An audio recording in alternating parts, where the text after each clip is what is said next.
સ્વાગત છે આપ સૌનું. હવે સ્ટુડન્ટ્સ ખાસ ધ્યાન આપજો. આપણે દરરોજ 5 મિનિટના લેક્ચર બને છે, 5 થી 10 મિનિટના આપણે લેક્ચર બનાવીએ છીએ. અમુક લોકો જે છે આને ઇન્ટરેસ્ટ નથી આપતા. ઇન્ટરેસ્ટ ના આપવો હોય તો કંઈ વાંધો નહીં, પરંતુ એક વાત સાંભળી લો. આવા લેક્ચર જ્યારે 100 જેવા થશે, 100થી 150 જેવા લેક્ચર થશે, ત્યારે સંપૂર્ણ સિલેબસ પૂરું થઈ ગયો હશે. અને એક વસ્તુ યાદ રાખજો, ટીપે ટીપે સરોવર ભરાય.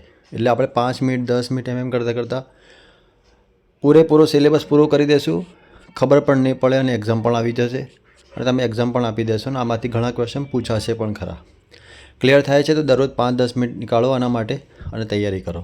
ઓકે, ચલો ધ્યાન આપો. અહીંયા ક્વેશ્ચન આપેલું છે સાદુરૂપનું. અહીંયા વર્ગમૂળમાં 3 5 આપેલા છે, 1 2 અને 3. એટલે આપણે n બરાબર 3 મૂકીશું. સૂત્ર યાદ રાખજો, 2 ની n ઘાત -1 અપન 2 ની n ઘાત બરાબર છે. તો અહીંયા 5 દેખો, 5 મૂકશો ત્યાર પછી એની જે ઘાત હશે એમાં 2 ની n ઘાત -1 અપન 2 ની n ઘાત. સમજો ખાસ. ચલો હવે 5 કેટલા છે? 3 આપેલા છે, તો 3 મૂકીશું આપણે. એટલે 2 ની 3 ઘાત એટલે 8. 8 માઇનસ 1 એટલે 7 અને નીચે આવશે 8. ક્લિયર થાય છે? એટલે આન્સર તમારો શું આવશે? આ તમારો આન્સર હશે. ક્લિયર થાય છે? ફરીથી એકવાર સમજાવી દઉં.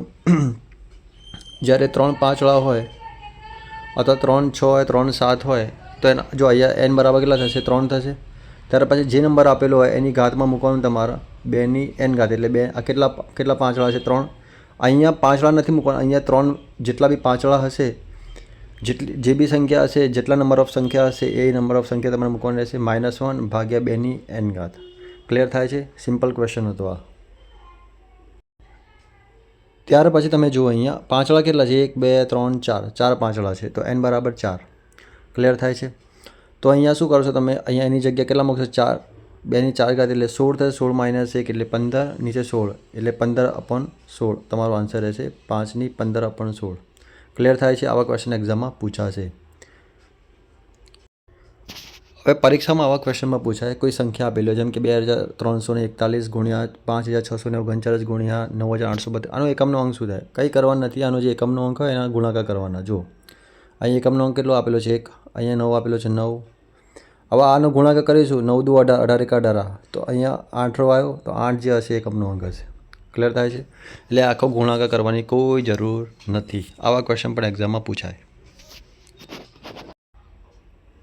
પછી તમે જુઓ અહીંયા 12, પછી માઇનસ આપેલું છે વર્ગમૂળમાં, પાછા 12, પછી માઇનસ આપેલું છે અનંત સુધી. આવો ક્વેશ્ચન હોય તો તમે ક્રમિક સંખ્યા જુઓ, એનો ગુણાકાર જુઓ. 3 3 ચોક 12 થાય. ક્લિયર? જો અહીંયા પ્લસ આપેલું હોય તો મોટી સંખ્યા જોવાની, અને અહીંયા માઇનસ આપેલું હશે તો તમારો જવાબ શું આવશે? 3 આવશે. પરંતુ જો અહીંયા પ્લસ હોત માઇનસની જગ્યાએ તો તમારો આન્સર 4 આવતો. એ નાની સંખ્યા, માઇનસ આપેલું તો નાની સંખ્યા જોવાની અને પ્લસ આપેલું તો મોટી સંખ્યા જોવાની. ચલો અહીંયા જુઓ, 5238 9341. એકમનો અંક શું થાય? તો આ એકમનો અંક જે આપેલા છે એનો સરવાળો જ કરવાનો છે. 8 ને 1 9, 9 તમારો એકમનો અંક થશે. ચલો અહીંયા ધ્યાન આપો. એક ઇમ્પોર્ટન્ટ વસ્તુ તમને સમજાવવા જઈ રહ્યો છું. જ્યારે કોઈ સંખ્યાની ઘાત આપેલી હોય ત્યારે ઘાતને 4 વડે ભાગી જે શેષ વધે તે સંખ્યાના એકમના અંકની ઘાત તરીકે લેવી. એક એક્ઝામ્પલ દ્વારા તમને સમજાવું. ધારો કે કોઈ ક્વેશ્ચન આપેલો છે કે 2 ની 17 ઘાત, 2 ની 17 ઘાતનો એકમનો અંક શોધો. તો શું કરવાનું? તો જો આ જે આ ઘાત આપેલી છે, શું ભાઈ આ ઘાત આપેલી છે, એને 4 વડે ભાગો તો ચોખ્ખું 16. તો તમને શેષ કેટલી મળી? 1 મળી. ક્લિયર થાય છે? તો શું કરીશું આપણે અહીંયા? તો એકમનો અંક જે હશે શું છે ભાઈ? આ એકમનો અંક કેટલો? 2 આપેલો છે, તો 2 ની 1 ઘાત એટલે શું આવશે? 2. તો એકમનો અંક શું આવશે? 2 આવશે. અહીંયા ખ્યાલ આવે ને? ફરીથી તમને સમજાવું. જુઓ, જ્યારે કોઈ સંખ્યાની ઘાત આપેલી હોય ત્યારે ઘાતને 4 વડે ભાગી જે શેષ વધે તે સંખ્યાના એકમના અંકની ઘાત તરીકે લેવી. કેવી રીતે તમને સમજાવો? જુઓ, જેમ કે 2 ની 17 ઘાતનો એકમનો અંક શોધવાનું કીધું હોય પરીક્ષામાં, તો તમે આ 17 જે છે એને 4 વડે ભાગો તો ચોખ્ખું 16. 1 આવ્યો. અહીંયા શેષ તમને 1 મળી. બરાબર? તો આનો એકમનો અંક શું છે? 12 જે છે એમાં એકમનો અંક 2 છે, તો 2 ની 1 ઘાત એટલે 2. તો તમારો એકમનો અંક શું આવશે? 2 આવશે. ક્લિયર થાય છે? આવા ક્વેશ્ચન પણ એક્ઝામમાં પૂછાય. ચાલો અહીંયા આપેલું છે 53ની 54 ઘાત. તો 54 ભાગ્યા 4 તમે કરો 4 એકા 4 અને 4 તરી 12. બરાબર, અહીં 12 લખીએ આપણે તો 2 શેષ વધી. તો શું કરશો તમે અહીંયા આ 3 આપેલો છે, શું આપેલું છે 3, તો 3ની 2 ઘાત એટલે 3 ગુણ્યા 3 એટલે કેટલા આવ્યા 9 આવ્યા. ક્લિયર થાય છે? તો તમારો આન્સર શું આવશે 9, એકમનો અંક 9 હશે. ફરીથી એકવાર તમને સમજાવી દઉં. 53ની 54નો ઘાતનો એકમનો અંક શોધવો હોય તો જો સૌથી પહેલાં શું કરીશું આપણે, આ 54 આપેલા છે, 4 કરો તમે તો શું થશે 4 એકા 4, 4 તરી 12, 12 ત્યાં અહીંયા 2 આવ્યા. આ 2 જે તમારી શેષ મળી અને એકમનો અંક જે છે 53નો, આ એકમનો અંક 3 થશે, 3ની 2 ઘાત થશે, કેમ કે 2 શેષ વધી એટલે કે 3 ગુણ્યા 3 એટલે કેટલા આવશે આન્સર 9 આવશે. ક્લિયર થાય છે? આવા ક્વેશ્ચન પણ એક્ઝામમાં પૂછાય. પછી જુઓ તમે 78ની 103 ઘાતનો એકમનો અંક જણાવો, આવો ક્વેશ્ચન પૂછાય.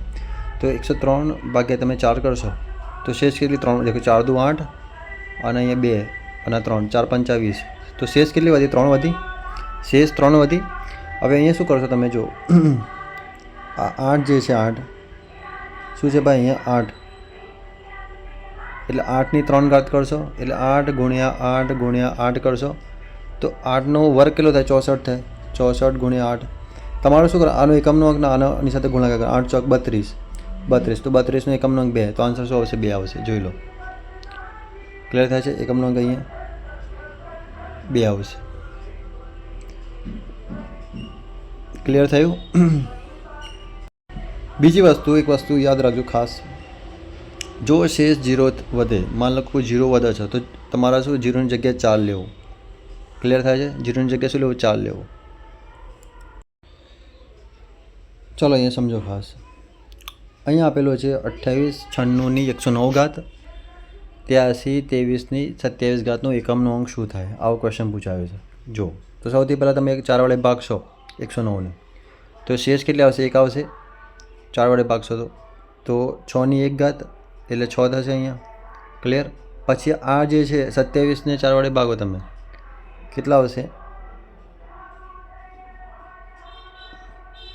કેટલા આવશે ભાઈ અહીંયા જો ખાસ તો 3 આવશે અહીંયા. ક્લિયર થાય છે? ભાગશો તો તમે એટલે અહીંયા સમજવા જેવું શું છે, અહીંયા 3 ઘાત આવી, બરાબર. 3 તરીને 9 તરી 27 થયા. ક્લિયર? 27 થયા તો 7 અહીંયા 27માં એકમનો અંક શું હોય? 7 આવ્યો. શું આવ્યો ભાઈ? અહીંયા 7 મળ્યો તમને એકમનો અંક. 7 અને 6, પહેલાં 6 મળ્યો પછી 7 મળ્યો અને આનો સરવાળો શું થશે? 13 થશે. તો 13નો એકમનો અંક શું થાય? 13નો એકમનો અંક થાય 3 થાય. ક્લિયર થયું? ફરીથી એકવાર તમને સમજાવી દઉં. જો 109 છે, 4 વડે ભાગતા, 109ને 4 વડે ભાગશો તો શેષ કેટલી વધશે? 1 વધશે એટલે 6ની 1 ઘાત એટલે 6 થશે. 27ને 4 વડે ભાગતા કેટલા મળશે ભાઈ? 3 મળશે. 3 મળે તો આ એકમનો અંક અહીંયા આપેલો છે 3 આપેલો છે એટલે કે 3ની 3 ઘાત એટલે કે 27 થાય. તો 27માં એકમનો અંક 7 થશે અને અહીંયા 6 અને બંનેનો સરવાળો કેટલો થશે? 6 ને 7 13 થશે અને એમાં એકમનો અંકની વાત કરીએ આપણે તો શું થશે અહીંયા? 3. ક્લિયર થાય છે? આવા ક્વેશ્ચન પણ એક્ઝામમાં પૂછાય છે.